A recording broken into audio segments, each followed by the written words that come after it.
Hey there, space enthusiasts! Ever had a moment to ponder over which animals actually made it to space before we did? Brace yourself, because the list is going to blow your socks off. Picture everything from fruit flies to turtles, monkeys to ladybugs, a cornucopia of critters reaching for the stars. Literally. Let's take a moment here to pay homage to these unsuspecting pioneers. Their voyages, albeit not always successful, helped refine technologies that today ensure astronauts can thrive in space. How so, you ask? Well, by studying the effects of cosmic radiation and zero gravity on their tiny bodies, we gather a wealth of information that makes space travel safer. So, ready to find out who's been out there and why? Before we blast off into the galaxy of animals in space, do me a solid. Hit that like button, share your thoughts in the comments, and subscribe for more cosmic content. And don't forget to check the description below. There's some stellar surprises and out-of-this-world deals just for you. Now, let's rocket back into the video.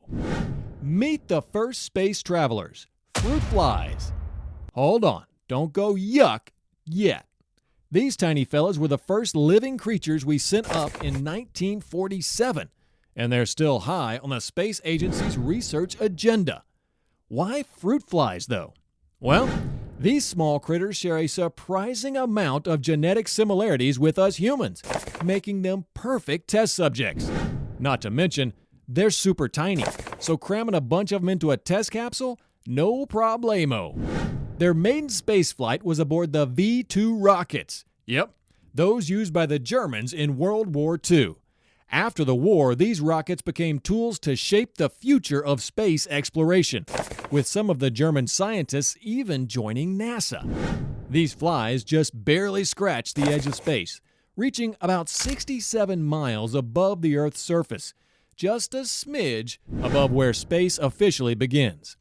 The post-flight analysis gave us a pretty decent idea of how radiation could affect humans in space. Monkey business in orbit. Well, as similar as fruit flies are to us, they're not quite a perfect match, right? Enter monkeys, our closer relatives. A ton of them have made the journey into space to help scientists understand how the human body might cope with G-forces and the stress of rocketing off Earth. Albert II, the first primate in space, was launched on June 14, 1949. Albert's trip, sadly, wasn't a walk in the park. Due to a parachute glitch on the way back, he didn't make it. A recurring problem for many future simian astronauts. He was strapped onto rockets just like the flies and blasted off from White Sands, New Mexico. The data gathered during his flight, while distressing, was invaluable. His predecessor, Albert I, didn't even make it past the Kármán line, which is the official start of space. Only one of the subsequent Alberts, Albert VI, survived his flight, but didn't really make it to space and passed away shortly after landing. The mighty mice of outer space. You've probably heard that mice are regulars in science labs, but did you know that they're also space veterans? The inaugural space mouse blasted off in 1950, but it didn't survive the journey. Fast forward to 1958, and we're launching pairs of mice from Cape Canaveral, Florida, reaching heights no test animal had before. There's even a vintage British Path newsreel covering the third mouse's launch. Mice before men, that's the big idea, and they selected Sally, Amy, and Mo to make the trip. These days, mice are still going on space odysseys. Recently, a study published in the Proceedings of the National Academy of Sciences sent 40 mice to the International Space Station, or ISS, with 24 pals staying back on Earth for comparison. The aim? To find ways to prevent muscle and skeletal degradation in low-gravity spaces, which is a real headache for astronauts. The scientists block the myostatin and activin pathways in the spacefaring mice, which typically limit muscle growth. Guess what? These space mice, or mighty mice as we like to call them, bulked up more than their earthbound buddies. It's hoped this research might help keep our human astronauts hale and hearty in space. Puppy astronauts. When man's best friend went to space. Hey there! Did you know that long before humans strutted their stuff in the cosmos, our furry friends, dogs, were space travelers too? Let's put the spotlight on some stellar canine cosmonauts. The Soviets sure loved their pooches. They sent the first dogs, Saigan and Dezik, into space in July 1951. These high flyers went 60 miles above our dear Earth, a short but totally epic 15-minute trip. They came back tails wagging, the first mammals to venture into the abyss and survive. Neat, huh? And of course, how can we forget the poster pup of animal astronauts, Laika? She was the first dog, and mammal for that matter, to orbit Earth in 1957. She survived launch, had food and water, but her journey ended after a few days due to overheating. Belka and Strelka became spacefaring celebrities in 1960 when they safely orbited the Earth 18 times and landed back in one piece. Cool, right? The Odyssey of the Space Hoppers. Bugs Bunny in space? Close, but not quite. Our lovable long-eared friends rabbits also had their space days. In 1959, Marfusha, or Little Martha, a rabbit, boarded the Soviet R-2A rocket with 2 dogs, some mice, and insects for a space ride. She was the first rabbit to survive space travel. Based on a report from the U.S. Naval School of Aviation Medicine, their mission was a landmark event showing that life could withstand zero gravity. Sadly, these brave bunnies didn't get much attention after their historic trips, and they're not common test subjects nowadays. That makes Marfusha and the rabbit on Sputnik 5 true cosmic trailblazers. Space travels of our chimp cousins. We're not the only primates with a passport to space. Ham, a chimpanzee from Cameroon's rainforests, earned his astronaut badge when he boarded a U.S. spacecraft on January 31st, 1961. Ham trained to operate flight equipment, and he did a bang-up job. His 156-mile-high, 16-minute flight left him stressed but victorious. He lived the rest of his life as a zoo superstar.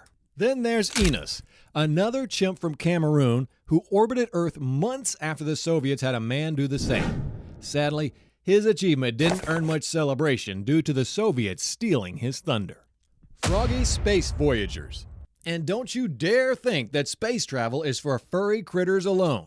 Our slippery friends, the frogs, have been spacebound too, though their cosmic stories are, well, a bit warty. The Soviet Union sent the first frog to space in March 1961 aboard their Vostok M3 rocket, with Russian cosmonaut Andriy Nikolaev and a handful of other critters. Then, in 1970, NASA launched 2 bullfrogs to study the effects of spaceflight on motion sickness. Bullfrogs share similarities with human inner ears, which play a significant role in motion sickness. According to Medical News Today, the frogs coped well and adapted during their 6-day trip.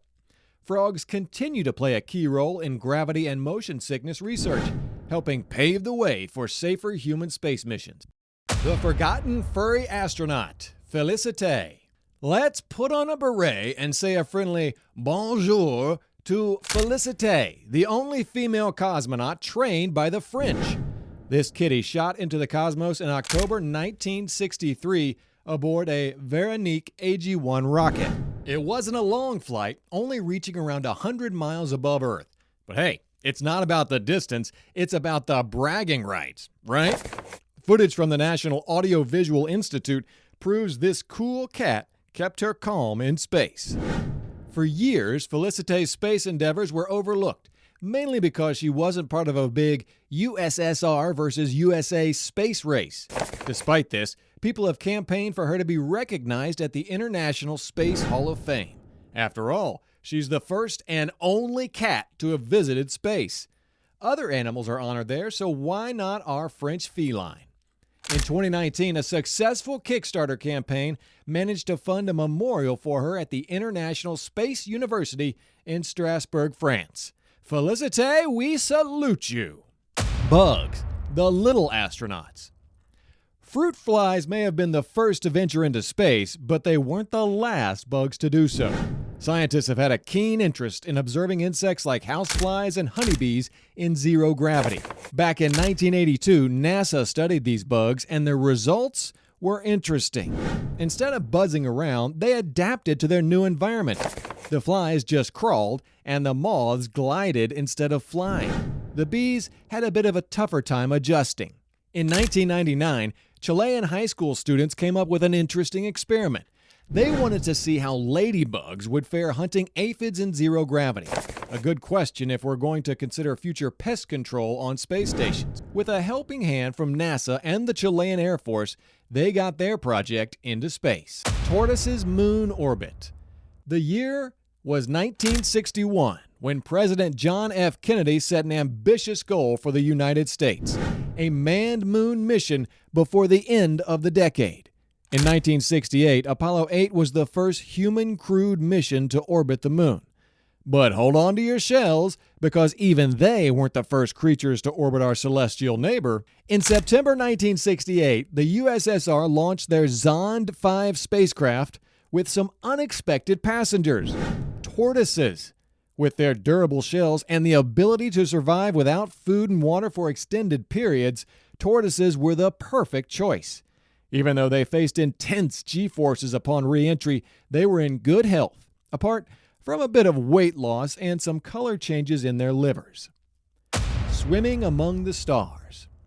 Who says you need water to swim? Since 1973, fish have been making waves in space. The first spacefaring fish was the mummichog, native to the eastern coast of North America. According to a study in aviation, space, and environmental medicine, it took about 3 days for the fish to adjust to swimming in weightlessness. Over the years, various fish species have been launched into space. A study in 2014 on Medica fish showed that microgravity can significantly affect gene expression, especially for cells that help form bones. So, next time you see a goldfish, remember, they might be the next Neil Armstrong. Or should we say, Gil Armstrong?